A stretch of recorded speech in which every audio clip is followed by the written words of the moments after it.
সকালবেলা ঘুম থেকে ওঠার পরপরই মেয়েদের মাথায় চিন্তা থাকে সারাদিনে কি কি কাজ করব, কি কি রান্না করব। তো এটা ভাবতে ভাবতেই আমি শুরু করে দিয়েছি এই যে বেসিংয়ের গ্লাসটা মানে আয়নাটা মোছার জন্য। কারণ এখানে বিরাজ করা হয় মানে প্রতিনিয়তই না মুছলে এত পরিমাণে ময়লা পড়ে। তো আমি প্রথমে গোলজ দিয়ে স্প্রে করে নিয়েছিলাম, তারপরে একটু জল জল মতো ছিল, তো এটার জন্য টিস্যু দিয়ে যে মুছে নিলাম। সাথে এসে বেসিংটাও পরিষ্কার করে নিয়েছি, আর এই যে বাথরুমের দরজাটাও অনেক নোংরা ময়লা পড়ে থাকে, তো এটাও গোলজ দিয়ে পরিষ্কার করে তারপরে যে টিস্যু দিয়ে মুছে নিচ্ছি। এত পরিমাণে ময়লা পড়ে যে বলে বোঝানো যাবে না। তো এত ময়লা যে কোথা থেকে আসে বুঝতে পারি না।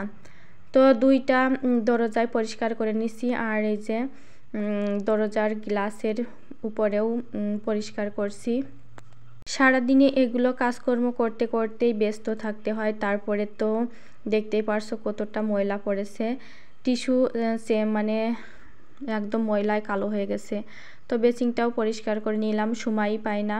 আর এদিকে তো ছেলেকে দিয়ে দিয়েছি দুপুরবেলা কোকোজি দিয়ে দুধ, তো ওটাও খেয়ে নিচ্ছে। তারপরে ওকে ভাত খাইয়ে তারপরে স্কুলে যাবে। তো এখনও ভাত খাওয়ানো হয়নি, মানে স্নান করে আসলো এই মাত্র।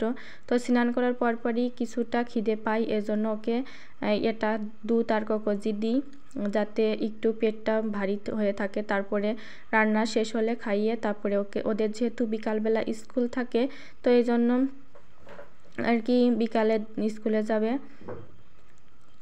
তো এটাও খেতে খুবই পছন্দ করে। তো আর বলছিল মা আমাকে পুডিং বানিয়ে দাও, তো ওকে বলছিলাম যে পুডিং বানিয়ে দিব।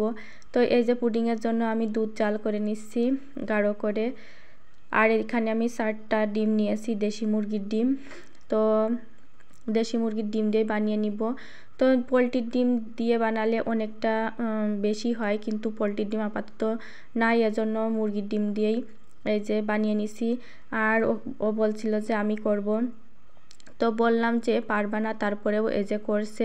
শেষমেশ তো একটা ডিম ফেলেই দিছিল নিচে। তো তারপরেও আগ্রহ নিয়ে কাজ করছে, এজন্য আর বারণ করিনি। তো বললাম শিখে নাও।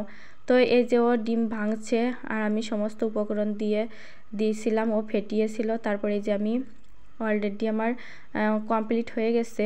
তো এটা নামালেই হয়ে যাবে, নামালে মানে একটু ঠান্ডা হলে তারপর নামিয়ে নিব পুডিংটা। তো গরম জলে দিয়েছিলাম হওয়ার জন্য, তো বেশিক্ষণ লাগে না যেহেতু। তো আর আগে থেকেই এই যে ক্যারামেল তৈরি করে দিয়েছিলাম, যার জন্য সুন্দর একটা কালার এসেছে পুডিংয়ের। তো তোমরা কে কে খাবে চলে এসো, আর কেমন হয়েছে অবশ্যই কমেন্ট করে জানাবে। তো পুডিংটা খেতে আমার ছেলে খুবই ভালোবাসে, তো এই জন্যই আর কি মাঝে মাঝে আমি বানাই। তো আমার কাছে বানাতে তেমন কষ্ট হয় না, কারণ প্রথম কষ্ট হতো, এখন শিখে গেছি, খুব সহজেই বানিয়ে ফেলতে পারি। তো খুব সুন্দর এবং পারফেক্টভাবে হয়েছিল। তো একদম কেকের মতো পিস পিস করে দিচ্ছিলাম, আরও পাশে বসে বসে বলছে আমি খাবো। তো এই জন্য পিস পিস করছি ওকে খাওয়ার জন্য। আর এই যে সুন্দরভাবে হয়ে গেছে। তো ভিডিওটা ভালো লাগলে অবশ্যই লাইক, শেয়ার, সাবস্ক্রাইব করে দিও।